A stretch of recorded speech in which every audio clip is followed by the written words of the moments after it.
ملکہ برطانیہ Windsor castle میں شوہر کے پہلو میں سپرد خاک۔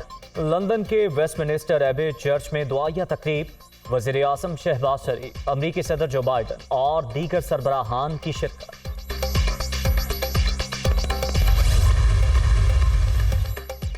وزیر اعظم لندن سے امریکہ روانہ ہو گئے۔ شہباز شریف کا 23 ستمبر کو اقوام متحدہ کی جنرل اسمبلی سے خطاب شیڈیول۔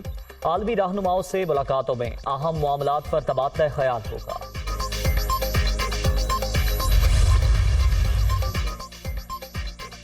ملک سیلاب میں ڈوبا ہے، وزیر اعظم بیرونی دورے کر رہے ہیں۔ شہباز شریف امریکہ میں کون سا مارکا مار لیں گے؟ عمران خان کا چکوال میں جلسے سے خطاب۔ فتنہ خان شہباز شریف کے حوالے سے بے تکی باتوں میں مصروف۔ حکومت کی سفارتی کامیابیوں نے فارن فنڈڈ ایجنٹ کو تڑپا کر رکھ دیا۔ حسد کی آگ میں جلنا ہی اب ان کا مقدر ہے، مریم نواز کا ٹویٹ۔ اور آرمی چیف کا 2 روزہ دورہ چین۔ جنرل قمر جاوید باجوہ کی چینی وزیر دفاع سے ملاقات۔ 2 طرفہ تعلقات کے فروغ پر تبادلہ خیال۔ سی پیک عوامی خوشحالی کا منصوبہ، امید ہے تمام پروجیکٹ بر وقت مکمل ہوں گے۔ چینی وزیر دفاع کا تعاون مزید بڑھانے کا اعادہ۔ خطے کے امن اور استحکام کے لیے سپہ سالار کے کردار کی تعریف۔